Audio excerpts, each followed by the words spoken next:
Bismillahirrahmanirrahim. Ucapan yang dapat menyakitkan hati orang yang mendengarkan disebut dengan ucapan keji, seperti mencaci maki, mencela, dan ucapan-ucapan jahat lainnya. Ucapan keji seperti ini adalah tercela dan dilarang, karena dapat menyakiti hati orang lain. Munculnya ucapan keji ini tidak lain adalah dari sifat jahat. Rasulullah Shallallahu Alaihi Wasallam bersabda, "Jauhilah ucapan keji, karena Allah tidak menyukai ucapan keji dan membuat-buat ucapan keji."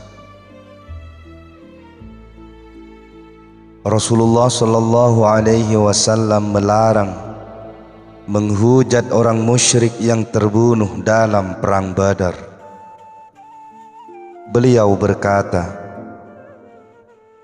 "Jangan kalian mencaci maki mereka, karena sesuatu yang kalian katakan tidak akan sampai kepada mereka dan justru akan menyakiti hati orang yang hidup.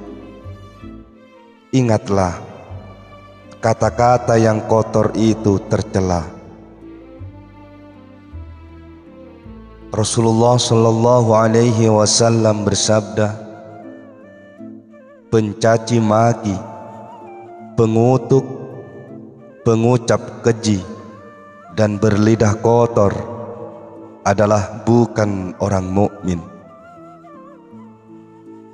Rasulullah Shallallahu Alaihi Wasallam bersabda, "Surga itu haram dimasuki oleh setiap orang yang berkata keji." Rasulullah Shallallahu Alaihi Wasallam pernah berkata kepada Aisyah radhiyallahu anha, "Wahai Aisyah, andai ucapan keji itu berupa manusia, niscaya ia adalah manusia yang jahat." Rasulullah Shallallahu Alaihi Wasallam bersabda, "Ucapan kotor dan albayan adalah bagian dari cabang-cabang kemunafikan." Para ulama berbeda pendapat dalam menafsirkan kata albayan. Ada yang berpendapat bahwa yang dimaksud dengan albayan adalah mengungkap sesuatu yang tidak boleh diungkapkan.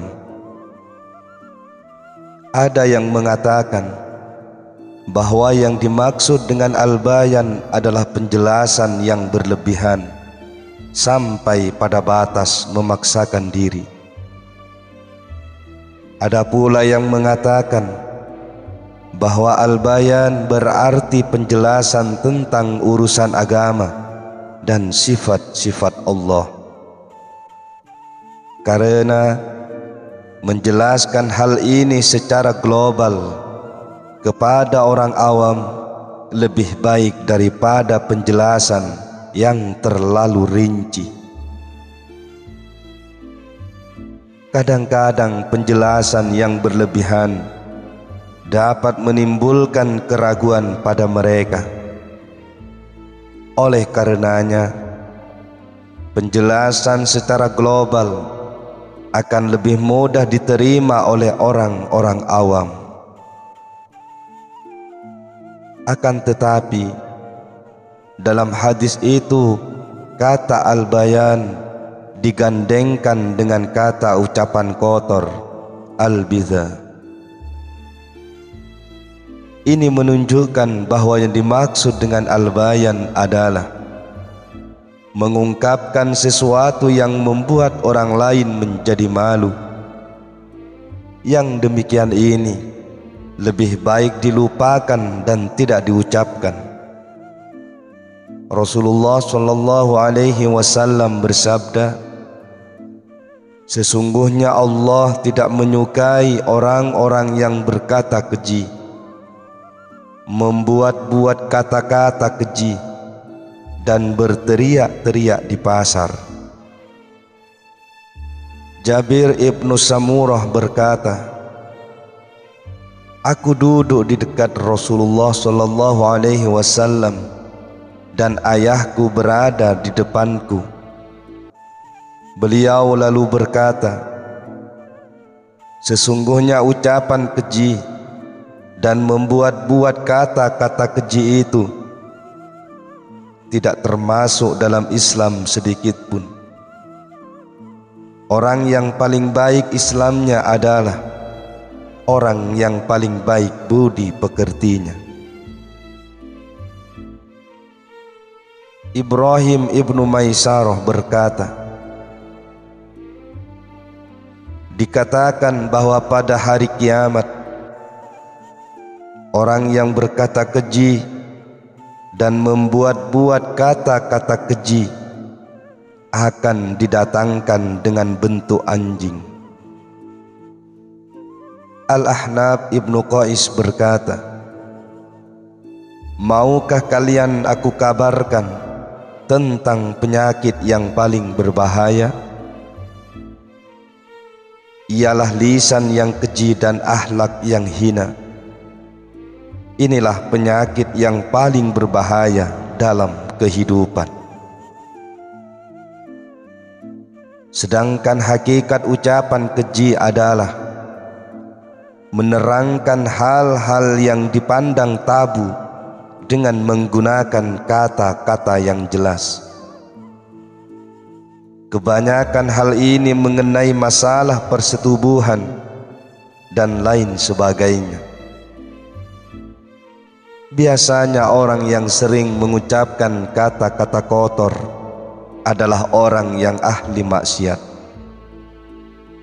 Orang yang ahli berbuat kebaikan pasti cenderung menjauhi ucapan hina ini. Jika harus mengucapkan, maka mereka akan memilih kata-kata yang tidak vulgar.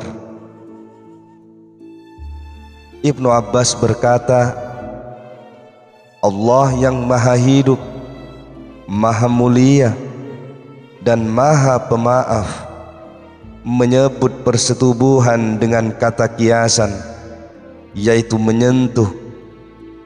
Dengan demikian, kata menyentuh, menggauli, dan memegang tidak termasuk kata-kata kotor dalam menggambarkan persetubuhan. Biasanya ucapan keji dan kotor digunakan untuk mencaci maki dan menjelek-jelekkan orang lain atau sesuatu yang tidak disukai. Pada dasarnya, ucapan kotor itu berbeda-beda tingkatannya. Biasanya perbedaan itu disebabkan oleh kebudayaan di suatu daerah atau negeri. Penggunaan kata kiasan tidak terbatas pada persetubuhan saja, tetapi juga dalam hal lain. Misalnya kata qadi al-hajat atau melepaskan tuntutan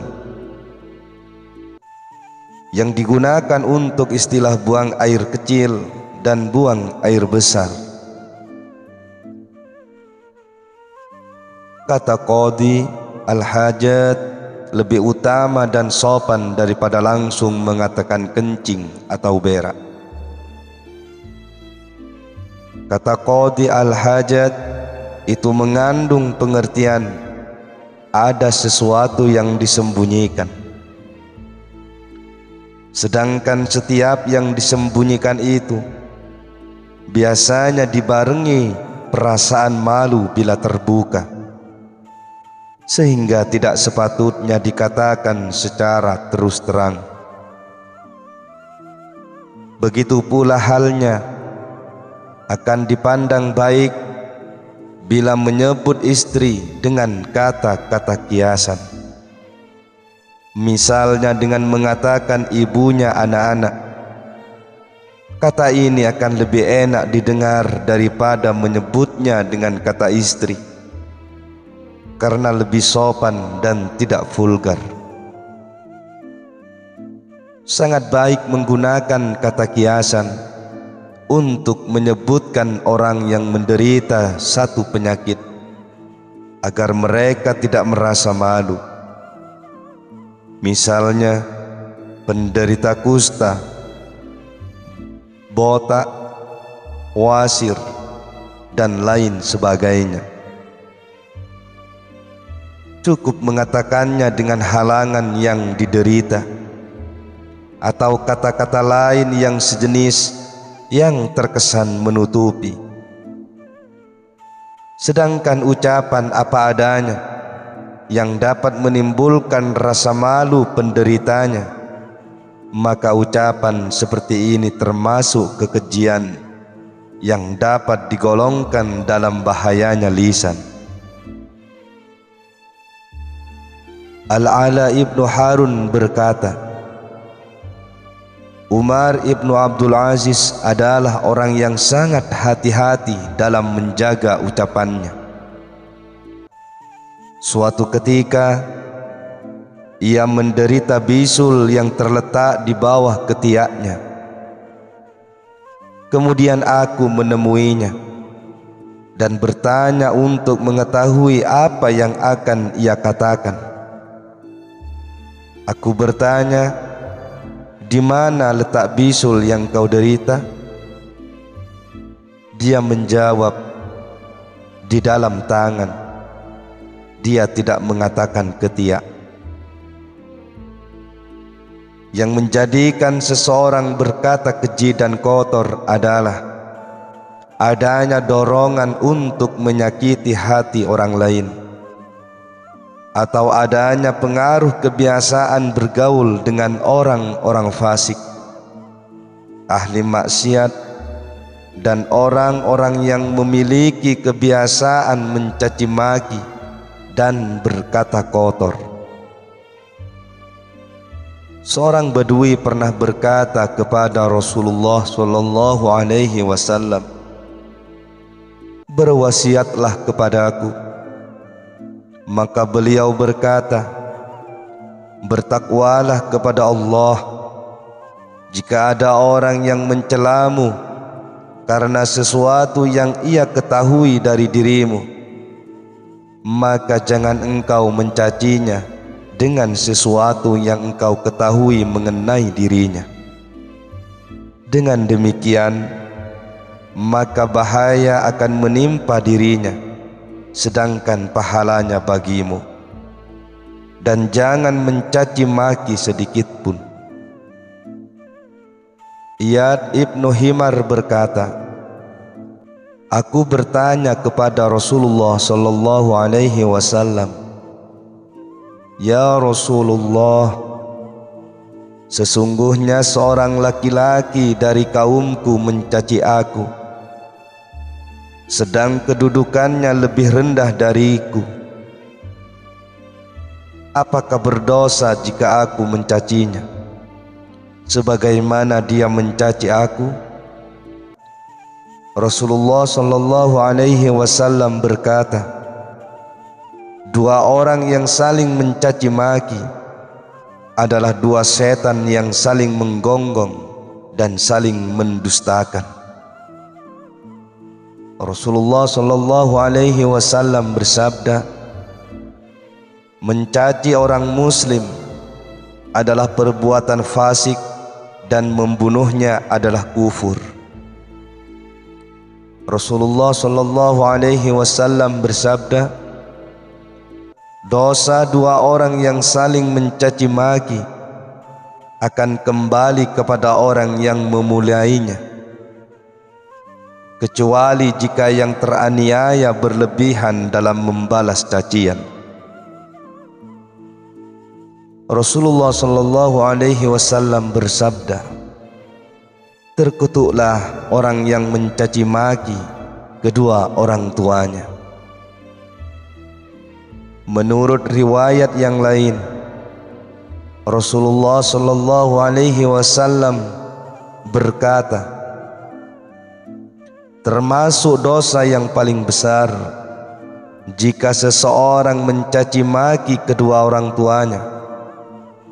Para sahabat lantas bertanya, "Ya Rasulullah, bagaimana seseorang bisa mencaci maki kedua orang tuanya?"